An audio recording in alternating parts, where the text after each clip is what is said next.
আজকে এই মামলাটি আবু নাসিম মোহাম্মদ ওবায়দুল্লাহ খালাস পেয়েছে। এজন্য আমরা নতুন বাংলাদেশের নতুন আদালত ন্যায় বিচার যে প্রতিষ্ঠা হয়েছে, এই জন্য আমরা এটা কৃতজ্ঞতা প্রকাশ করছি। নির্যাতন করছিল, পরবর্তীতে আমি পানি চাইছিলাম, অনেক তৃষ্ণার্ত ছিলাম আমি। পরে ওনারা আমাকে 1 বোতল প্রস্রাব দিয়েছে। নাসিম তখনও কিশোর, পার হয়নি মাধ্যমিকের গণ্ডি। এই বয়সেও সইতে হয় আয়নাগরের মতো অন্ধকার ঘরের নির্মম নির্যাতন, খাটতে হয় 8 মাসের জেল। সেই স্মৃতি মনে পড়লে এখনো আটকে উঠে ছেলেটি। কুমিল্লার 14 গ্রাম উপজেলার গুণবতী কট্টাম গ্রামের কিশোর আবু নাসিম মোহাম্মদ ওবায়দুল্লাহ পড়তো গুণবতী ফাজিল মাদ্রাসায়। ঘটনার শুরু 2022 সালের শেষের দিকে। তখন সে দাখিল পরীক্ষা দিয়েছে সবে। ভারতের বিজেপি মুখপাত্র নুপুর শর্মা রাসূল সাল্লাল্লাহু আলাইহি সাল্লামকে কটূক্তি করার কারণে কুমিল্লা 14 গ্রাম গুণবতী বাজারে একটি বিক্ষোভ মিছিল হয়। সেই মিছিল শেষে প্রতিবাদ স্বরূপ ভারতের একটি প্রতীকী পতাকায় অগ্নিসংযোগ করা হয়।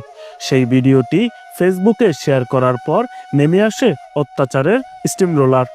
সেই বছরের 28 নভেম্বর দাখিল পরীক্ষার রেজাল্ট দেওয়ার দিন ফেনী থেকে গ্রামে গেলে গুণবতী বাজার থেকে সাদা পোশাকে নাসিমকে তুলে নিয়ে যায় পুলিশ। 2 দিন রাখা হয় 14 গ্রাম থানা হাজতে। এরপর নেওয়া হয় ঢাকার কাউন্টার টেরোরিজম ইউনিটে। সেখান থেকে গুম রাখা হয় 5 দিন। 2022 সালের 28 নভেম্বর আসর নামাজ পড়ে যখন আমি বাজারে হাঁটছিলাম, তখনই আমাকে 14 গ্রাম থানার এবং কি সিভিল ড্রেসে ভরা অবস্থায় কিছু লোক আমাকে গ্রেফতার করে। পরবর্তীতে 14 গ্রাম থানায় 2 দিন রাখার পরে বলছে আমাকে ছেড়ে দিবে, কিন্তু ছাড়া নাই, বলছে যে উপরের নির্দেশ আছে। পরবর্তীতে ওইখান থেকে আমাকে গুম করে ফেলা হয়। ঢাকাতে সিডিটিসি কাউন্টার টেরোরিজম এন্ড ট্রান্সনাশনাল ক্রাইম, ওখানে আমাকে স্থানান্তর করা হয়। ওখানে আমাকে 5 দিন নিখোঁজ রাখার পরে নির্মমভাবে অত্যাচার করছে ওরা। অত্যাচারের মাত্রা এমন ছিল যে ক্লান্ত হয়ে পানি চাইলে নাসিমকে দেওয়া হতো বোতল ভর্তি প্রস্রাব, মাথায় ডালা হতো গরম পানি, দেওয়া হতো ইলেকট্রিক শক। অনেকটা সময় 2-3 ঘন্টা ঝুলে ঝুলে ফিটাইতো, এরপর আধা ঘন্টা 1 ঘন্টা এরকম মাথায় গরম পানি দিত।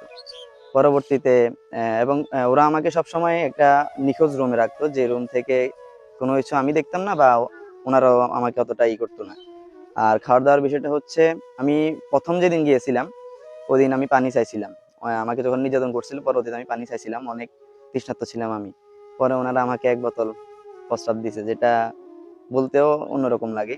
4 ডিসেম্বর 2024 আমাকে শেষ দিন 2 বার ইলেকট্রিক শক দিয়েছিল, কারেন্টের শক দিয়েছিল। প্রথমবার অতটা শরীর খারাপ হয় না, কিন্তু দ্বিতীয়বার যখন দিয়েছিল তখন আমার পুরো শরীর ছেড়ে দিয়ে অজ্ঞান হয়ে গেছিলাম। নাসিম আরো জানায়, মারার সময় ওরা যখন নিজেদের মধ্যে কথোপকথন হতো তখন তারা হিন্দিতে কথা বলতো।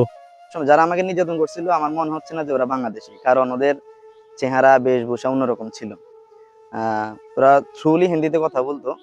আর আমি ওইখানে অনেক অভিজ্ঞ লোকদের সাথে কথা বলছি, যারা আমার সাথে ওইখানে গুম ছিল দীর্ঘ 8 বছর 9 বছর। ওনারা ওনাদের অভিজ্ঞতা থেকে বলছিল যে তারা নাকি ইন্ডিয়ার র। যদিও ইন্ডিয়ার র সম্পর্কে আমার তেমন ধারণা নাই। এত অত্যাচার নির্যাতনের পরেও কিশোর পেরিয়ে না যাওয়া ছেলেটা দমে যায়নি। অংশগ্রহণ করেছে 24-এর ছাত্র জনতার গণ অভ্যুত্থানে, ঢাকার রাজপথে নেমেছিল আন্দোলনে। সর্বশেষ 4 আগস্ট ফেনীর মইপালের আন্দোলনেও গুলিবিদ্ধ হন। এখনো সেই গুলির চিহ্ন রয়েছে হাতে। আমি ঢাকাতে আন্দোলনে ছিলাম, এবং কি ঢাকা শেষে যখন আমাদের 14 গ্রামে, কুমিল্লা 14 গ্রামে আন্দোলনের একটি ডেট দেয়, ওই দিন এখানে আসছিলাম 4 তারিখ, 4 ডিসেম্বর। পরবর্তীতে 14 গ্রাম শেষে আমি ফেনীতে যাই। ফেনীতে খুব ভয়াবহ অবস্থা ছিল, এটা সারা বাংলাদেশের মানুষ জানে। ওইখানে গিয়েই মারামারির সময় আমি গুলি খাই। আমার গুলিটা হচ্ছে এখনো আমার হাতে দাগও আছে, এক পাশ দিয়ে ঢুকে আরেক পাশ দিয়ে বুলেটটা বের হয়ে যায়।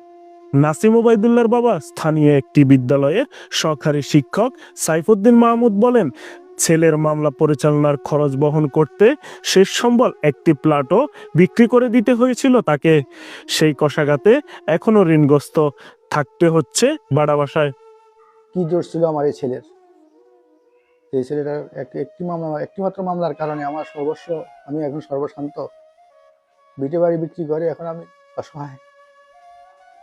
5ই আগস্টে যখন দেশ স্বাধীনতা পাইলাম আমরা ছাত্রগণ অভ্যুত্থানের মাধ্যমে, এরপরে মামলাও খালাস পাইলাম, কিন্তু আমার ছেলের যে ক্রিয়াটা নষ্ট হয়ে গেল, আর আমি যে সর্বশান্ত হয়ে গেলাম। এর বিচার কি করবে, এর বিচার কি হবে? আমি এর বিচার চাই, সঠিক বিচার চাই। ছাত্র জনতার গণ অভ্যুত্থানের পর 29 নভেম্বর আদালত খালাস দেয় নাসিমকে। মুক্তি মিললেও পড়ালেখা আর হয়নি, হারিয়েছে জীবনের ছন্দ। নাসিমের মা রেহানা বেগম বলেন, ছেলের গায়ে এখনো অত্যাচারের চিহ্ন রয়েছে। ছেলে মাঝে মধ্যেই ঘুম থেকে আতকে উঠে বলে, আমায় মুক্তি দাও, আর পারছি না। আহুতের কোনো দোষ নেই।